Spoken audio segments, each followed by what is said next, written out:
I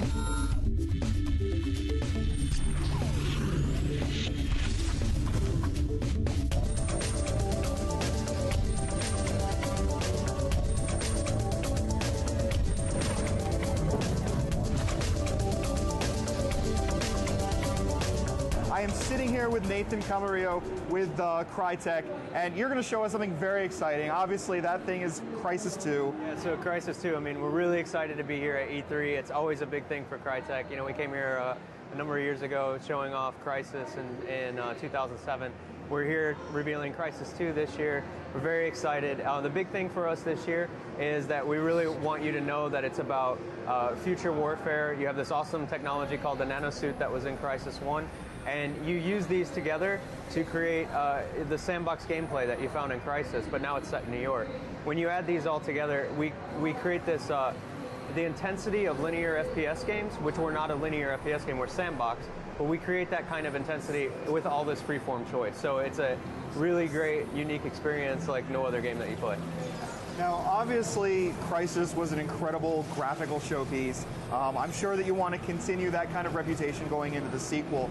I've heard from various quarters about, you know, how the fact that you've now gone multi-platform with the sequel, you know, maybe it won't look as good, or maybe we can expect something that's not as stunning. Why don't you put those fears to rest right now, Nathan? Yeah, it won't. It'll be no problem. I mean, even 3 years later, Crysis is still considered the pinnacle in PC gaming and graphical gaming in general across all platforms. With Crysis 2, you know, we want to make sure that we continue that reputation, and we're not gonna let Crysis 1, you know, beat Crysis 2 in that regard. We're gonna set a new standard. This level that we're looking at here is the fall of Central Terminal. We're literally kicking the doors in on the action here, and what's happened is there's a big evacuation. Not to ruin too much story for people, but there's been a big evacuation, and this is like the Alamo for Marines. You know, it's like the Alamo in New York. The Marines are holding back against the aliens, protecting all the civilians, and trying to get the civilians out on trains and subways and everything else. So the player's been asked to go upstairs and help defend Central Station from all the aliens that are here attacking. So there's some Marines. I mean, you can see they're doing everything they can. The aliens are quite nimble and wily now in Crysis 2. Unparalleled AI that allows you to promote, like, whether you want to play stealth kind of gameplay or action armor kind of gameplay like in Crysis. These aliens challenge that kind of gameplay altogether, you know, through different styles and different varieties of aliens that we throw at the player. 3D, you know, we haven't talked about 3D. Let's talk about that. That's important. We want to talk about 3D.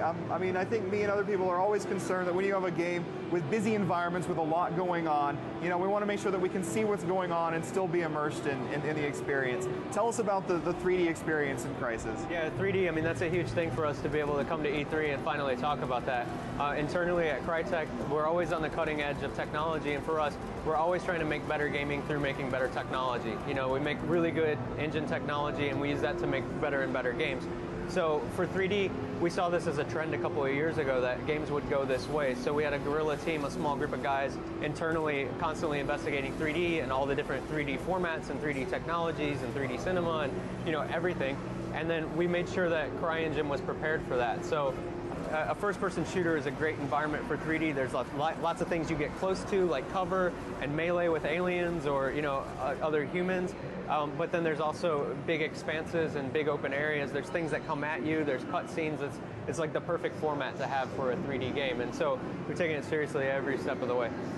Well, Nathan, I'm afraid we have to wrap up.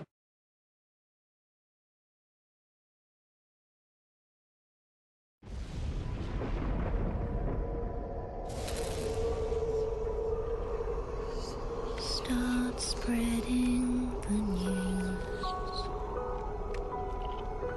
I'm leaving today.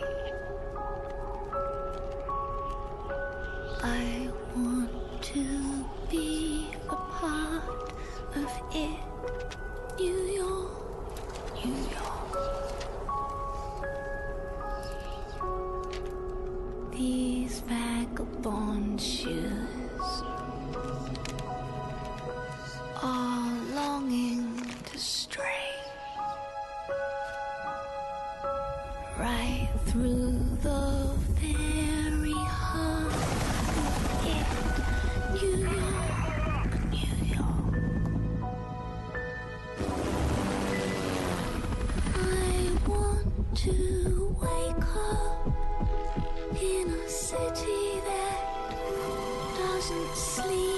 Back up!